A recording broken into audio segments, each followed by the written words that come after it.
اب تو میرا شوہر مجھ پر شک کرنے لگ گیا تھا کیونکہ گھر سے چیزیں غائب ہونے کی وجہ سے ہمارے گھر کے نظم و ضبط میں کافی تبدیلی آ گئی تھی۔ اب نہ کوئی چیز جگہ پر ملتی اور نہ گھر میں وہ نظم و ضبط رہا تھا۔ ہر وقت عجیب بے چینی سی رہتی، کوئی نہ کوئی چیز روزانہ گم ہو جاتی۔ آخر تنگ آ کر میں خاموش ہو گئی۔ سوچ لیا کہ زندگی سے سمجھوتا کر لوں گی، مگر اپنی ساس سے الجھنا چھوڑ دوں گی۔ ایسا نہ ہو کہ میں اپنا گھر خراب کر بیٹھوں۔ مگر پھر تو میرے صبر کی حد ہو گئی۔ میں ایک دن شام کو اپنے کمرے میں بیٹھی تھی کہ منیر میرے پاس آئے، میرے قدموں میں بیٹھ کر میری آنکھوں میں دیکھ کر بولے، سارا، لگتا ہے کہ تمہیں ذہنی علاج کی ضرورت ہے۔ تم تو دن بدن پاگل ہوتی جا رہی ہو۔ پہلے تم نے چیخ چیخ کر آسمان سر پر اٹھا رکھا تھا اور اب یہ پاگلوں والی خاموشی۔ لگتا ہے کہ تمہیں کوئی اثر ہو گیا ہے۔ تمہیں تو ڈاکٹر کے پاس لے جانا بہت ضروری ہے۔ میں ان کی بات سن کر حیران رہ گئے۔ منیر، آپ یہ کیسی باتیں کر رہے ہیں؟ مجھے بھلا ڈاکٹر کی کیا ضرورت ہے؟ عام حالات میں بھی غصہ ہر کسی کو آ جاتا ہے۔ اس کا یہ مطلب تو نہیں کہ وہ ذہنی مریض ہیں۔ میری بات پر منیر نے مجھے اور تحمل سے سمجھانا شروع کر دیا۔ سارا، سمجھنے کی کوشش کرو، تمہاری حالت عام انسانوں جیسی نہیں ہے، بلکہ تم پاگل ہوتی جا رہی ہو۔ اس سے پہلے کہ تمہارا ذہنی توازن الٹ جائے، میں تمہیں ڈاکٹر کے پاس لے جاتا ہوں تاکہ وہ تمہارا علاج کریں اور تمہاری بیماری بڑھ نہ پائے۔ میں تمہیں کل صبح لے جاؤں گا۔ اور پھر میرے لاکھ انکار کے باوجود صبح اٹھتے ہی منیر نے مجھے تیار ہونے کا حکم دیا۔ مجبوراً میں نے انہی کپڑوں کے اوپر ایک اچھی شال اوڑھی اور نہ چاہتے ہوئے بھی منیر کے ساتھ ہسپتال چلی گئی۔ انہوں نے وہاں جا کر میرے بارے میں ڈاکٹر سے کہا کہ میں بلا وجہ غصہ کرتی اور بھی میرے کئی مسائل جو مجھ میں تھے ہی نہیں۔ مجھے بہت غصہ آیا کہ میرا شوہر ایسا کیوں کر رہا ہے، لیکن ان کا انداز بتا رہا تھا کہ وہ مجھ سے بہت محبت کرتے ہیں، مجھے توجہ دینا چاہتے ہیں، نہیں چاہتے کہ میری بیماری بڑھے۔ تبھی ان کی محبت میں آ کر میں خاموش رہی۔ ہم لوگ نیند، سکون اور غصے میں آرام دلانے والی دوائیاں لے کر گھر آ گئے۔ اب منیر باقاعدگی سے مجھے دوا کھلاتے، مگر مجھے ان دواؤں سے فرق پڑنے کے بجائے اور زیادہ غنودگی ہوتی۔ ہر وقت میں تھکی تھکی سی رہتی، ایسا لگتا جیسے میرا بدن ٹوٹ رہا ہو۔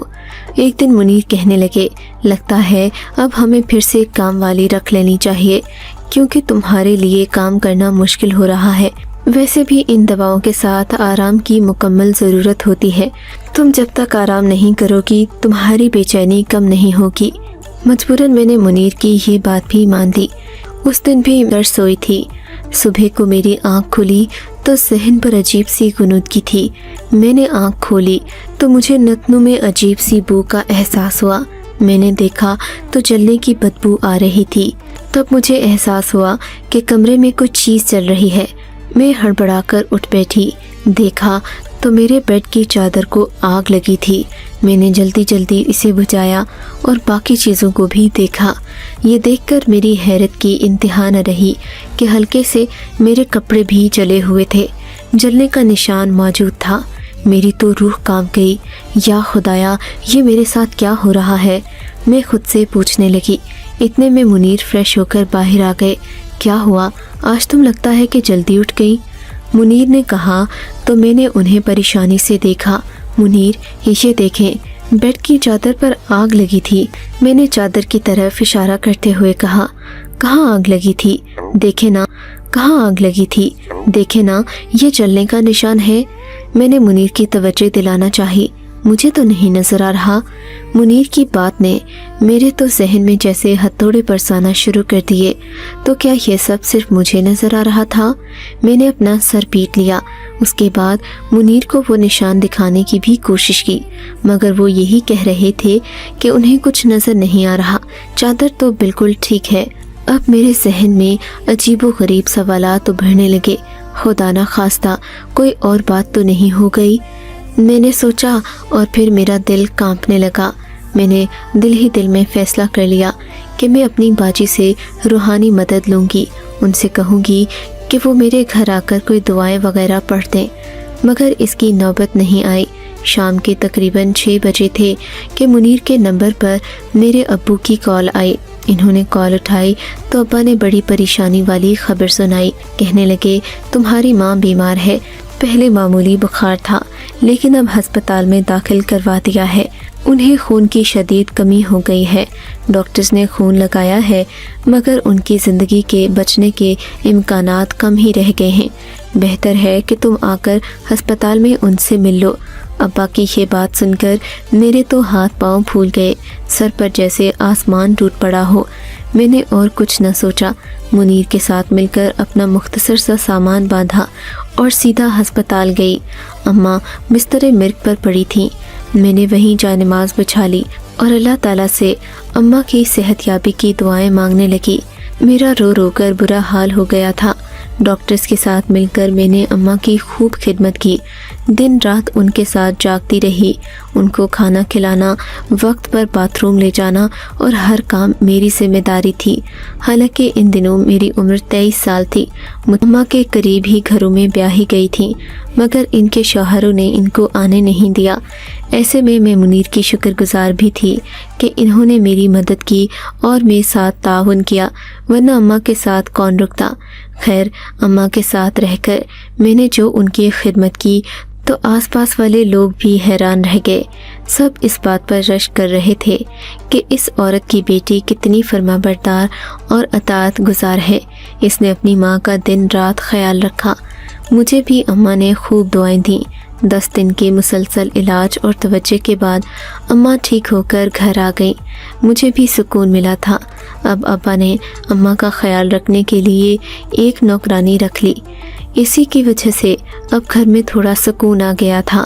اب میں مطمئن ہو گئی تھی، اس لیے گھر واپس جانا چاہتی تھی۔ اسی شام منیر کا بھی فون آ گیا، بولے مجھے تمہاری بہت یاد آ رہی ہے، میں آتا ہوں، جلدی سے تیار ہو جاؤ، تمہیں لینے آ رہا ہوں۔ منیر کی بات سن کر میرا دل خوشی سے جھوم اٹھا۔ شوہر عورت کی پرواہ کرے، اسے اور کیا چاہیے۔ میں بھی جلدی تیار ہو گئی۔ شام کو اماں وغیرہ سے مل کر میں منیر کے ساتھ گھر چلی گئی۔ گھر آئی تو گھر کا نقشہ ہی بدلا ہوا تھا اور منیر کا رویہ تو خاص طور پر بدلا ہوا تھا۔ وہ اس قدر خیال رکھ رہے تھے میرا جیسے میں کہیں انہیں 10 سالوں کے بعد ملی ہوں۔ مجھے ان کی اس محبت اور قدر کی سمجھ نہ آ رہی تھی۔ وہ روزانہ صبح اٹھتے ہی محبت بھرے جملے بولتے اور دن کا آغاز ایک خوشگوار گفتگو سے کرتے۔ مجھے تو یقین نہیں آ رہا تھا کہ یہ وہی منیر ہیں جو مجھے پاگل اور ذہنی مریضہ کہتے تھے۔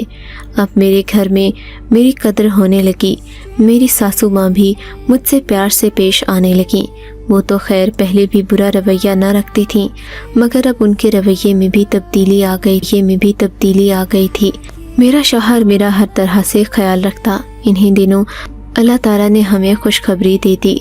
ان دنوں منیر میرا بہت خیال رکھنے لگے لیکن ان کو آفس بھی جانا ہوتا تھا۔ کہنے لگے میں تمہارے لیے کام والے کا بندوبست کروں گا۔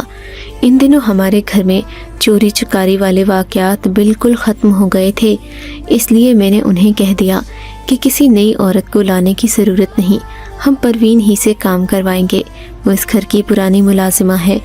ہم نے اپنی پریشانیوں میں اسے چھوڑ دیا مگر اس بیچاری کا کوئی قصور نہیں تھا۔ منیر نے میری بات سے اتفاق کیا۔ اس دن ہم لوگوں نے پروین کو دوبارہ کام پر بلا لیا۔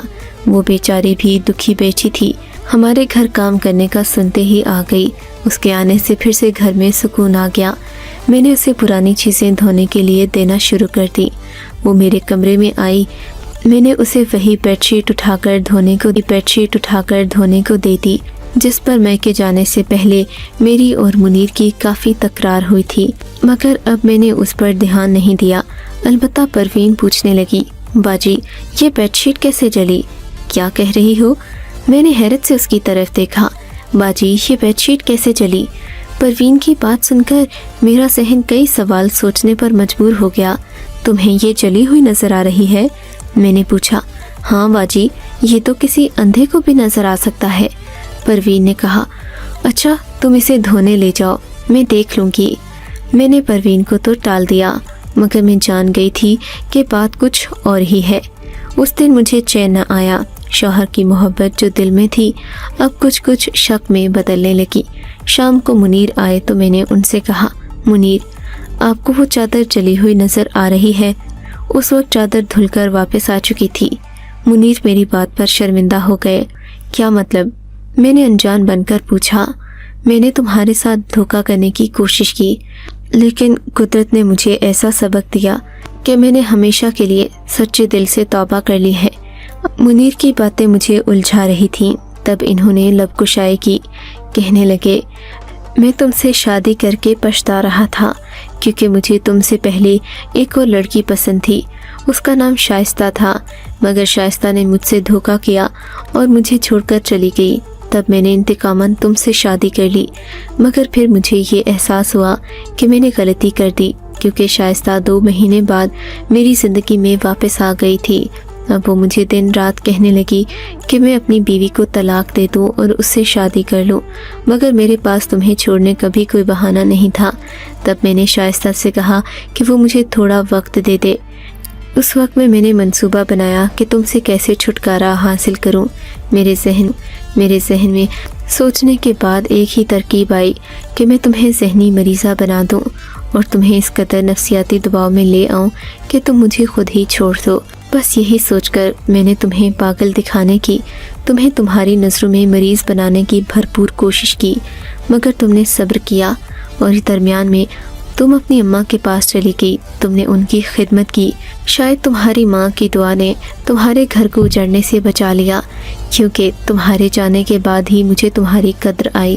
شائستہ میں وہی برائیاں اب بھی موجود تھیں جو ہمارے بچھڑنے کی وجہ بنی تھیں، مگر شاید میں بھول گیا تھا کہ انسان کی فطرت کبھی نہیں بدلتی۔ شائستہ واپس تو آ گئی تھی، مگر اس نے اپنی عادت نہ بدلی۔ وہ اور بھی لڑکوں سے باتیں کرتی اور مجھے جلانے کی کوشش کرتی۔ مجھے اس کی یہ بات ہرگز پسند نہیں آئی، اور پھر میں نے تمہیں واپس لانے کا سوچا۔ مجھے تمہاری قدر اس قدر آئی کہ تم سوچ نہیں سکتی۔ تمہیں لگتا ہے کہ اپنی ماں کی دعا ہے جو اللہ تعالیٰ نے تمہارے لیے میرے دل میں اتنی عزت اور محبت ڈال دی۔